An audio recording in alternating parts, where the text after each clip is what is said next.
Hemos hablado largamente con un congresista en actividad de Perú Libre, el señor Flavio Cruz.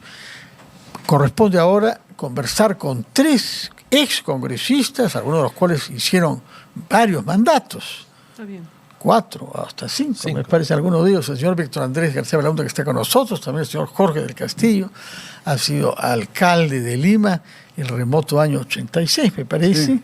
Ha sido luego primer ministro durante el segundo gobierno de Alan García, y recordamos a la señora Lourdes Alcorta. 3 periodos. 3 periodos parlamentarios. De manera que con ellos lo que queremos es ver cosas permanentes, cosas de fondo, cosas que tienen que ver con la institucionalidad y permíteme una y con la ética. Sí. La mujer más votada en la segunda elección, la mujer más votada en todo el Parlamento. Lo voy a retener. Lo voy a retener. Y más votada que Vizcarra, inclusive. Y más votada. Vamos a ver. Yo quisiera comenzar hablando sobre la mujer que es presidenta de la República por sucesión constitucional, la señora Boluarte, quien, porque ella no ha hablado del tema, se ha propuesto elevar su remuneración a más del doble de lo que está cobrando ahora, pasar en consecuencia por encima de los 35.000 soles. Y hay un documento muy técnico, muy aburrido de leer, de la Autoridad para el Servicio Público Servir sobre ese tema, que parece probar como si fuera un teorema de la geometría, que es lo correcto, lo adecuado, lo indispensable, lo inevitable y lo inapelable.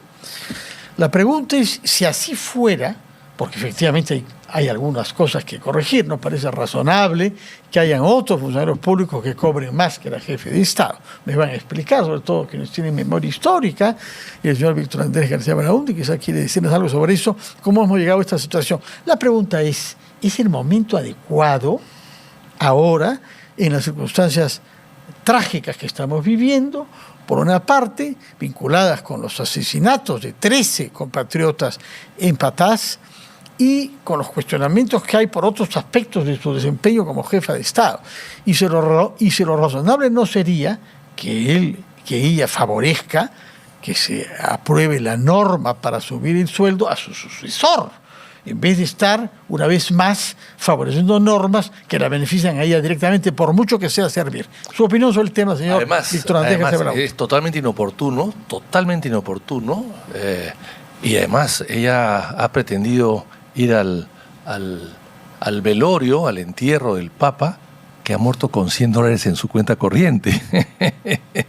Es una total austeridad y humildad y pobreza. Entonces, a ver, yo quiero decir lo siguiente. El presidente Belaúnde en su segundo gobierno ganaba $250 mensuales. Claro, hoy día lo trasladamos al dólar de hoy día y estamos hablando de cerca de $1.000 o un poco más. ¿Por qué ganaba tan poco?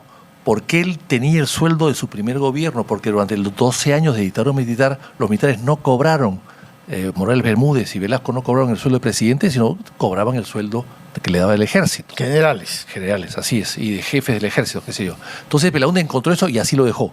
Cuando Belaúnde deja el poder el año 85, tiene la cortesía de invitar a García a Palacio de Gobierno, presidente electo, para enseñarle Palacio y, en fin, mostrarle Palacio y dónde va a despachar, dónde va a dormir. Y García le preguntó, cuento esta anécdota, porque la conozco perfectamente bien, porque yo participé de alguna manera en esto. García le preguntó, presidente, ¿y cuánto gana usted? Entonces Belaúnde dijo al decán, tráigame usted el cheque que me han entregado, el último cheque que me han entregado, que está encima de mi escritorio. El decán fue, trajo el cheque, lo recibió, se lo dio a García, esto es lo que yo gano. Y García vio que era $250. Y le dijo, oiga, presidente, ¿pero usted vive con esto? Y Belaúnde le dijo, bueno, Violeta es una mujer muy sencilla, no gastan mucho, yo tampoco gasto, y acá en Palacio tenemos todo. Y él tenía una pensión, además, ¿no? Y él tenía una pensión, sí, pero no la cobraba, sí, no podía cobrar doble en ese momento, ¿no? Entonces le dije, a mí, la verdad que no tengo problemas porque mis hijos están grandes, no tengo hijos en edad escolar, etcétera. Pero como lo veo a García tan angustiado con el tema del sueldo, porque además le dijo, usted tiene hijos menores en edad escolar, sí. Entonces no se preocupe, yo mañana, que es el último Consejo de Ministros, voy a aprobar una medida para subir el sueldo al presidente de la República. Y García se lo agradeció. Yo hice el decreto supremo y se aprobó en el Consejo de Ministros, yo era secretario del Consejo de Ministros. Y por supuesto se aprobó el sueldo, creo que se duplicó de $250 a $500. Pero la prensa atacó a García. Entonces García salió y dijo, no, yo renuncio, esto es una metida de pata, a mí me quieren complicar o vincular a una subida de sueldo que yo no estoy de acuerdo, renuncio a la subida de sueldo, que empezaba la subida de sueldo a partir de agosto. O sea, García renunció. Luego viene, después de Belaúnde, viene, bueno, García. Y después Fujimori. Fujimori levanta un poco los sueldos de los parlamentarios y de él también. Pero llega Paniagua y Paniagua cobra el sueldo del Congreso, que era como $4.600 equivalentes más o menos. Llega Toledo y Toledo se sube el sueldo a $18.000. A $18.000. Hubo tanta protesta, porque era el sueldo más alto de América Latina, el presidente mexicano ganaba $11.000, el presidente de Uruguay ganaba $15.000, y Bolivia, y Chile, y Colombia muchísimo menos que $8.000 o $7.000. Entonces, como hubo tanta protesta, Toledo se baja el sueldo de $18.000 a $12.000. Se lo baja 6 meses después ante la protesta. Toledo acaba, viene luego García, después Toledo viene García otra vez, ¿no es cierto? Después Toledo viene García otra vez, y García se baja el sueldo y establece un sueldo equivalente a lo que el sueldo de un parlamentario, 15.600. Ese sueldo que García se puso en su segundo gobierno, 15.600, prevalece hasta el día de hoy. Hasta el día de hoy. No ha sufrido ninguna modificación, ni nadie ha querido subirse ni bajarlo. Claro, lo que pasa es que en ese tiempo el Tribunal Constitucional, la Corte Suprema, una serie de organismos de Estado se han subido. La idea siempre ha sido que el presidente de la República, como es el primer funcionario de la República, del Estado, sea el que más gana y que nadie gana más que él. Esa fue siempre la idea. Ese era el espíritu del presupuesto. O sea que es correcto querer subir la remuneración de la jefe de Estado. Sí, eso no está mal. Lo que está mal es cómo lo están haciendo en este momento y lo hace para ella. Ha debido establecerlo si quiere para el próximo gobierno, pero no para ella. Porque evidentemente no puede ganar el presidente de la República un sueldo de $4.600 o $5.000 cuando evidentemente todos los funcionarios del Estado, muchos de ellos ganan mucho más que eso. Es lógico que se lo pueda subir, pero lo que no es lógico es que lo haga en este momento, bajo estas circunstancias, con 10 millones de pobres, con 13 asesinatos y sobre todo para ella. Y con una visto bueno más que servir, que usted ha dicho, con el visto bueno del Ministerio de Economía. Hay que leer lo que el Ministerio de Economía dice para justificar. Pero la PCM consultó a servir, digamos que el trámite oficial pero por alusión, como dicen en el Congreso, ¿qué nos dice Jorge del Castillo? El mejor ejemplo lo dio ahí a la Torre. Ah, sí, un sol cobró. Cobró un sol, y lo obligaron a cobrar un sol, porque en la Constitución decía que todo trabajo es remunerado, porque no quería cobrar nada, así que fue un sol. Después, creo que es un ejemplo que no ha sido alcanzado por nadie, absolutamente por nadie. Bueno, era una función durante un año. Un año, sí. Y una persona de edad que estaba, digamos, que tenía pero una lo situación. Importante era el gesto, la sin actitud, duda, sí. ¿no es cierto?, de una vida austera y pobre inclusive, ¿no? Él vivió y murió en la casa de unos parientes. Después vino efectivamente la reducción en el año 2006, que fue la primera medida que tomó al asumir la presidencia y aplicó para presidente, parlamentarios, ministros, tutilimundi, se bajó. Es completamente inoportuno ahora, ¿no?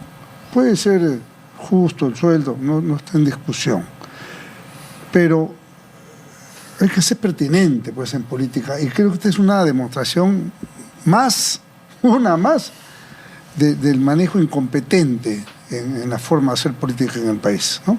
Mentir innecesariamente, inventar cosas, buscar excusas y no asumir responsabilidades.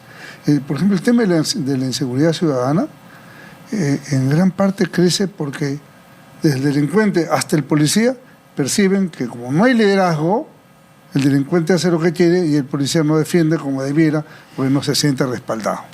Así que eso es, siempre está genio y figura de la señora Dina Boluarte, este gesto. Además, falta un año para que se vaya. ¿Por qué tiene que hacer esto a estas alturas, en medio de muertos que todavía no han sido ni enterrados siquiera? Muy mal. Señora Lourdes Alcorta, ¿qué nos dice sobre este tema? Bueno, no hay mucha discrepancia en general, ¿no? Creo que el presidente de la República, no en la identificación de Dina Boluarte necesariamente, en la figura del presidente de la República, sí es el primer funcionario del país y es el que más debe de ganar. Lo inoportuno, lo impertinente y lo poco elegante de ella, que lo hace para ella, a poco más se dice, que sí se debe hacer para el próximo gobierno. Todo ese tipo de cosas. Pero sí, Alan García cometió un gravísimo error en bajar los sueldos, los minimizó a lo mínimo y casi había fuga de ministros. Porque un ministro pues, de Economía y Finanzas que maneja el presupuesto de la República no va a ganar 15.000 soles. Porque tampoco son los 15.000 soles, son los 10.000 que se llama, porque está sujeto también a descuentos. Entonces, sí, me parece que el sueldo del presidente de la República... Y se planteó en un momento una reestructuración de todos los sueldos del presidente de la República, ministros, directivos, asesores, en una forma de estructurar, incluyendo el tema porque había una descompensación con las mujeres, que una asesora mujer ganaba menos que un asesor de hombre en el mismo ministerio. Eso fue una... Y la necesidad de servir, que nació bien, con la idea de bien, pero después se malogró nuevamente porque otra vez, cuando llegan otros gobiernos, lo manipulan, entonces me empiezan a meter a todos los amigos de todas las partes. Lo que no puede ser que la presidenta de la República sea Dina Boluarte, gane pues menos que la señora que ha entrado a una oficina del Parlamento para promover becas, una cosa así, me parece inmoralidad. Modalidades formativas. Pero es como que lo han está llamado entonces, pomposamente. ¿qué es eso? Sí. Oye, pero déjame hacerte una rectificación. Ningún ministro se fue, ¿ah? Todos se no, quedaron pero sí, trabajando. había tendencias de... No, sí había yo soy el primer ministro, yo que lo no, sé. no me vas a discutir ese tema, lo conozco perfectamente. Te ayudamos. Y Vitocho es testigo, te ayudamos. Bastante. Porque fue una barbaridad lo que hizo Alan García, fue una barbaridad. Entonces, lo que se hizo fue realmente... pero después, como han dicho acá, cada institución se ha subido al sueldo como mejor le ha dado la gana. Como mejor le ha parecido. Y yo creo que el presidente de la República tiene una remuneración tranquila, bien, que lo puede sustentar y que el Consejo puede ir. Porque el tema de toda esta situación y toda esta falta de institucionalidad que se ha dado desde Vizcarra, porque vaya qué manera de romper y destruir la democracia, la institucionalidad, la Constitución y todo, donde acá en el Perú cada uno hace lo que le da la real gana. Nadie respeta nada. El Congreso da una ley, el juez de acá no le da la gana de cumplirlo. Acá se nombra a una Junta Nacional de Justicia, se salió por concurso público, meritorio, televisado, pero salió el primer candidato ganador y se vino abajo Lima. Entonces Walter Gutiérrez, en vez de ponerse en sus dos piernas bien claras, con solvencia, y decir esto se llevó a cabo en forma limpia y que se queda, no, se anuló el concurso de ahí y llamaron a la Junta Nacional, que fue nefasta. Luego se nombra al fiscal de la Nación. No les gusta el fiscal de la Nación, Vizcarra vino corriendo a sacar al fiscal de la Nación. Entonces hay que nombrar al fiscal de la Nación y lo destruyeron. Había hecho algunas cosas dudosas, ¿no? Sí, el aclarado que... tampoco no nos da el tiempo, mistifiquemos, pero eso ha sido bien discutible. Sí. Pero además nombra pues a un tribunal constitucional, elección limpia de todos los partidos, porque el acuerdo nacional está en el Congreso, les guste o no, ahí están todas las sangres elegidas por el pueblo en voto secreto y universal. Ahí es donde se pueden poner de acuerdo. Lo que nació de forma parafernalia de hoteleo se quedó en la nada y está gente que nadie sabe quiénes son. Pero tú nombras acá a un tribunal constitucional que está siendo elegido por una junta de varios partidos, todas las bancadas, y aparece ese señor, el actor que cree que está en una obra teatral, se entra al Congreso a patadas y da un golpe de Estado que no corresponde. Fue un golpe de Estado fáctico y deben ser castigados. Eso es lo que corresponde. Ojalá que a la próxima votación, yo te he dicho una oportunidad, yo marco posición, guste o no, pero yo marco posición bien clara. Muy bien, contamos con usted para eso y no dudamos. Ahora bien, hablemos de lo último, que es una declaración que ha hecho la presidenta Dina Boluarte a las 5 de la tarde, acompañada por el ministro de Economía. Quizá no están informados. No. Preparando documentación para venir acá. No sigo a cada minuto lo que hace la presidenta. Usted tiene la suerte, pero yo estoy obligado profesionalmente y quiero, en consecuencia, referir que ha pronunciado unas palabras para anunciar una reforma integral del Estado, en virtud de la cual, por lo pronto, se convierte a la ANIM, Autoridad Nacional de Infraestructura, en una unidad central de inversión pública que va a asumir 14 programas de inversión de 7 ministerios diferentes. Estamos pasando acá los 14 programas de varios meses. Es más o menos lo que había anunciado en el discurso tan largo del 28 de julio pasado. Recordarán quizá fusionar ministerios, dijo, ¿no? Pero en este caso no hay una fusión de ministerios, sino una reestructuración de programas tomados de varios ministerios. Me parece que he contado 7 ministerios diferentes, comenzando por el de vivienda y el de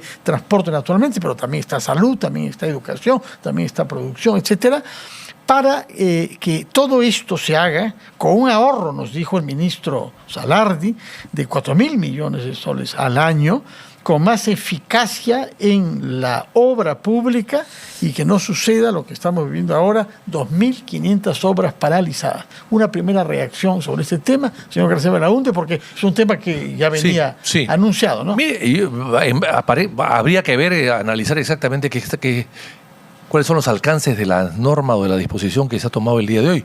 En principio me parece que bien, hay que reestructurar el Estado. El Estado está es paquidérmico, ¿no? Y hay una tramitología agobiante. Yo creo que hay que hacer algo. Hay 20 ministros. O sea, imagínese usted, la presidenta... Tampoco exagere, solo 19, ¿no? No, 20, bueno, con uno más. 18 más un primer ministro. 20, bueno, me parece recordar, el señor del Castillo, que usted lo sabe mejor que 19. yo. 19. Bueno, más el secretario de los ministros que actúa como ministro también. Entonces puede haber 20. Puesto, Bueno, entonces de todo, 19 o 20 ya. Que cada cual hable 5 o 10 minutos. La primera ronda de todos para que escuchen a la presidenta o viceversa es de 3 horas. No, hora y media. 3 horas. 18 por 5 minutos. No, pero si hablamos de 10 minutos, hora y media, sí. Si hablamos de 10 minutos, estamos hablando de 3 horas. Ya. Porque nadie habla 5 minutos, pues, ¿no? Salvo en el Parlamento que te cortan el micro. Pero entonces, si estamos así, ¿cómo se puede gobernar? ¿Cómo puede ser un gobierno eficiente y efectivo si hay 20 cabezas que cada cual dispone de una serie de... O sea, para resumir, en este yo creo que hay que hacer una reforma del Estado, de todas maneras. A título preliminar, y antes de leer el documento, ¿está usted de acuerdo en con lo principio anunciado sí, en por la principio presidenta? sí. Señor del Castillo, para mantener el orden que se estableció antes. Bueno, él habla de extinción de un conjunto de programas. Esa palabra que utiliza, con el ánimo de hacer menor gasto. Quiere decir, y de paso le encarga a la ANIM estas funciones que yo no sé cómo se les va a encargar si va a haber menor gasto, ¿no?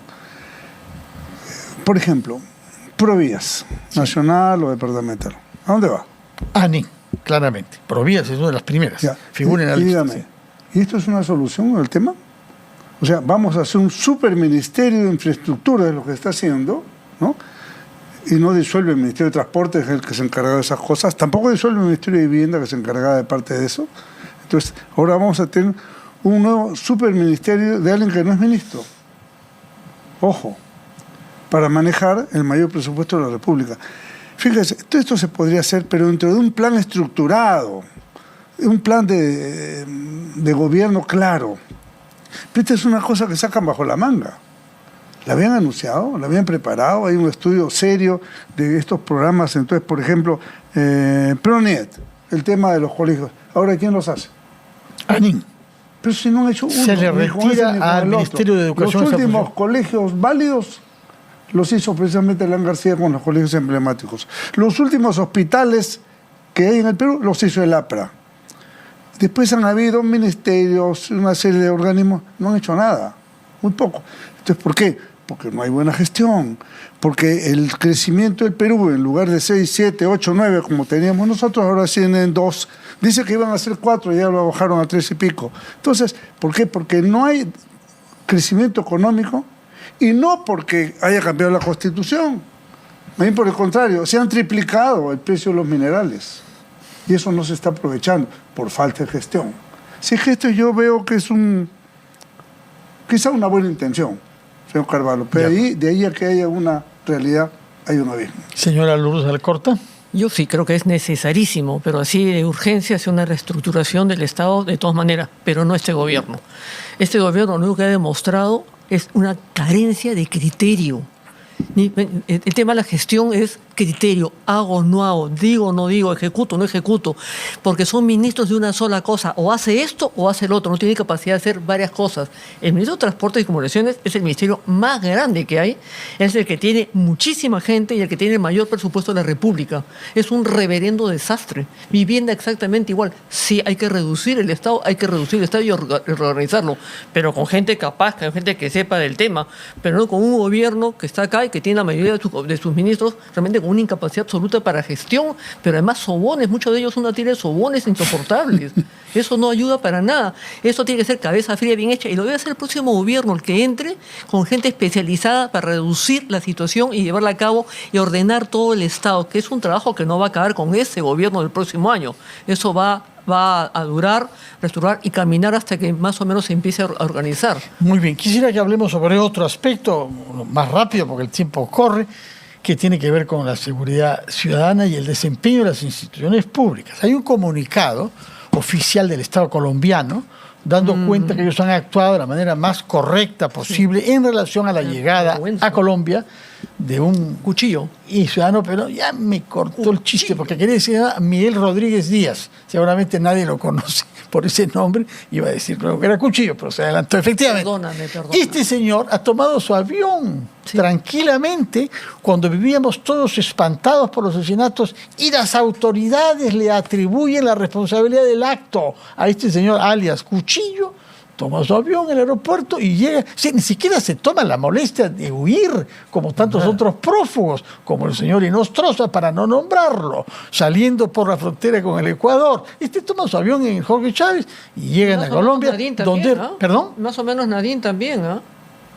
No con un avión militar brasileño, es un poquito diferente. No, más o menos. Embarcarse en un avión militar brasileño. Pero le tiraron el paracaídas. Hay una diferencia, ¿no? Hay una diferencia. Ninguna diferencia, ahora, no. quiero saber cómo reaccionan ustedes ante este comunicado, en virtud del cual Colombia, cuyo gobierno no necesariamente tiene una gran simpatía por el nuestro, nos da una lección, diciéndonos implícitamente, oiga, procuren esforzarse en que esos criminales no entren acá, porque yo no lo puedo impedir si no me lo notifican ustedes.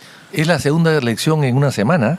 La otra es eligiendo a la secretaria general adjunta, que se dijo que el Perú no podía presentar nada, que el Perú había quedado mal en las elecciones anteriores eligiendo al sudanés, etcétera, y que había quedado muy mal con Surinamés. Sudán creo que no es parte de América. Así es. Surinamés, sí. Así es, son gazapos que a veces suceden, mi querido Fernando. No se preocupe, es una manera de hacerlo reír. Pero lo cierto es que, eso fue en la OEA, con la presencia del canciller que viajó inclusive hasta allá especialmente para esto. Y ahora resulta que nos dan una lección en el caso de esto. Esto es terriblemente malo, ¿por qué? Porque este señor Cuchillo, como se llame, o como se llame, porque Cuchillo es un apelativo, ¿no? Es un... Rodríguez Díaz. Este señor ha viajado ayer. O sea, y esto del secuestro y de la matanza ha sido el 28. O sea, han pasado, ¿qué cosa? Casi 15 días. Y en 15 días, siendo sospechoso, porque la sospecha no nace ayer o antes de ayer, la sospecha nace hace 6 meses o un año atrás. Hace tiempo que hablamos sobre Cuchillo. Además, y había estado detenido, lo habían soltado. O sea, con todo eso no está registrado en la aduana. ¿Deficiencia de quién es esto? La policía, es evidente, el Ministerio del Interior. El Ministerio del Interior que maneja inmigraciones y que maneja la seguridad, el orden interno. Yo le voy a contar una cosa, Fernando, y a ustedes quizás les haya pasado. Al día siguiente del golpe de Estado de Vizcarra y cerró el Parlamento, yo tuve que viajar por cuestiones de salud de mi hijo a Estados Unidos. Me retuvieron a mí, porque había un golpe de Estado, un cierre de Congreso la noche anterior. Me retuvieron a mí casi una hora, casi pierdo el avión. O sea, pueden hacerlo. Cuando la policía quiere, te puede retener, pues, sin orden del juez. Pueden hacerlo. Y entonces la pregunta es, ¿dónde estaba la Dirección de Inmigraciones? ¿Dónde estaba la inteligencia? Señor del Castillo, sobre este tema. Coincido, o sea, cuando una persona, después de un escándalo, pues un escándalo del tema, y se sabía, hasta la foto han puesto en los medios, ¿cómo no el gobierno, llámese Ministerio del Interior, Inteligencia, la Policía Directa, Migraciones, no toma las precauciones para poder evitar, no solamente en el aeropuerto, en los puertos o en las fronteras mismas? Entonces, esto es una vergüenza, una demostración más de incompetencia. Y es una especie de puntillazo final al gabinete. Yo creo que el gabinete debería irse a su casa, por decoro. ¿Y cómo se le reemplaza? ¿Por quién? ¿Con qué perfil? Yo creo que la presidenta, lo que debió hacer al principio, hacer un gabinete de más amplia base, con personalidades competentes y reconocidas. Pero eso no se hizo. ¿Conoce usted a varias de ellas que quieran ser ministros de la No sé si Boluarte? quieran a estas alturas, ¿no? Está por verse. Quizás que muchos hayan tentado a la peruanos- señora Lourdes Alcorta, ¿no? ¿Ha sido objeto de alguna tentación en ese sentido Mira, usted? No. En realidad no se me pasa por la cabeza. Alguna vez sí me llamaron, pero no quedó. Pero el tema de la seguridad es una cosa que ya desbordó de tal magnitud la situación tan terrible como la época del terrorismo. Estamos viviendo una época del terrorismo urbano. Porque ponerte una bomba en tu negocio, poner una bomba en tu casa, secuestrar a tu pariente, eso es causar terrorismo por todos lados. Cuando la señora Pacheco, presidenta del Tribunal Constitucional, que es insospechable, debe tener simpatías por un sector progresista, no caviar, o llámese como se llame, acá dijo que el terrorismo, según nuestro marco normativo y los tratados que hemos firmado, es el uso de violencia criminal con objetivos políticos, nacionales o religiosos. Y que los actos criminales que no tengan esos objetivos no se pueden llamar terrorismo. Dijo la señora Pacheco. Podrá ser la presidenta del Tribunal Constitucional, pero está completamente equivocada. ¿Por porque qué? Porque no, cuando se incluyó esta situación no existía lo que estamos viviendo el día de hoy, pues Fernando. Pero ¿por qué lo No define existía. usted normativamente ¿Qué como cosa es terrorismo terrorismo? ¿Qué urbano? cosa es terrorismo? Causar terror, causar miedo. No, De alguna no, forma, no, sí. una No, definición jurídica. no necesariamente es ideológico, Sí. pero al margen de la discrepancia que hemos tenido 31 ministros del Interior, creo que en 4 o 5 años. Ese es el tema también. Ayer vi en la Comisión de Defensa al nuevo ministro del Interior. Sí, el señor Díaz, que no conocemos Nefasto, mucho. pues, Sí. nefasta fue su presentación, fue Pobrecito, terrible. pobrecito. Pero el tema es que lo han Por puesto, algo pero habrá es que querido, ese ¿no? es el tema del costo-beneficio, porque creo que no hay lectura política. O sea, yo no conozco al señor, ¿cómo se llama? Santibáñez, no lo conozco, en mi vida lo he visto, pero haberlo cambiado cuando ya estaba, porque entrar a un ministerio, eso lo sabes tú, porque he sido ministro, entrar a un ministerio te toma un año a conocer, meterte, a organizar. Cada uno lleva a su Bueno, gente. pero hay casos de ministros y de primeros Pero ¿y cuál ministros fue el costo? que en Pero, poco lapso Fernando, ¿y cuál hacen fue el muchas costo? cosas. ¿Y cuál fue el Cito costo-beneficio a Pedro ahora? Beltrán. No, Pedro Beltrán, para que no haya polémica. Que lo traigan, pero ¿cuál fue el costo-beneficio de sacarlo? ¿Cuál fue ¿ganamos algo, perdimos algo? O sea, no sería Y no es partidaria. y perdóname, que hay y un no es- cambio como propone el señor Jorge Castillo. Fernando, y no es el último que se ha escapado, la mujer esta de Gringacho también, que le puso precio a la cabeza del coronel de la policía. Reboredo, sí. De Reboredo, también se escapó. importante es Un montón, cambiar- son un montón los que se han escapado de una forma de narices de la policía. La policía sabe dónde están. Lo que pasa es que no hay liderazgo ni en el gobierno ni en la policía. Lamentablemente, el ministro de Interior que tenemos, lo he puesto, era viceministro. No me explico cómo. Bueno, si bien ha sido ministro de Interior, también estamos fregados. Pero ningún ministro de Interior, este ministro de Interior no funciona, no va a funcionar, está aterrado. Pidió permiso para ir a los sanitarios en pleno problema. Esa es la realidad. El jefe de la policía estaba pues en una cuchipanda, En una reunión, ¿no? en medio de la tu santo. crisis. Si fuera ministro de Interior como autoridad, lo habría sacado en minuto. Al instante. ¿Cómo se le ocurre hacer Le falta una cosa solvencia a así? este gobierno. No hay le falta fuerza. solvencia, no hay fuerza, no No hay hay solvencia, decisión. no hay decisión. Y hay que tomar Palabra decisiones final, drásticas. señor. Por eso hay que Bravo. cambiar, para que haya un Mire, cambio de actitud. hay dos cosas acá. Primero, que Cuchillo se ha ido con la ayuda de las autoridades. Significa que la corrupción ha llegado hasta ahí también. Porque nadie explica cómo se vaya tranquilamente con su carrión, se le ha visto con su carrión, ¿no? Que se vaya y aquí no pase nada. O sea, yo creo que ahí hay autoridades comprometidas con los hechos de Patas. En segundo lugar, el tema no es solamente la superficie. Ahora estamos hablando de socavones. De repente hay que traer especialistas en socavones. Y finalmente la Fuerza Armada tiene que meter ahí todo tipo de tecnología, entre ellos los drones. Me informan que hay ronderos que se meten los socavones y han agarrado a algunos delincuentes Y no, abajo. estás hablando de meter 1000 policías allá. Es toda una infraestructura. Bueno, enorme que regresen hay que por tener. favor para O sea, hablar más ampliamente sobre ¿Regresamos a esto. dónde? ¿Al Congreso? ¿Dónde vamos? Acá regresen. Ah, ya. Acá, no. No, es que es más fácil. Yo hablo regresar de mi vida profesional. Las opciones que hagan ustedes con su vida es que no me conciernen. es más fácil regresar a RPP que ir al Congreso. Muchas gracias. Acá están las puertas abiertas para todo el que piensa democráticamente. Ya te ponen un minuto. En todo caso, gracias por haber estado acá, que tengan buenas Gracias, noches amigo. y que el Perú sepa sobrellevar todos estos momentos duros que estamos atravesando para afirmar la vida, el diálogo y la convivencia pacífica entre todos los peruanos. Muchas gracias por su presencia y muy buenas noches.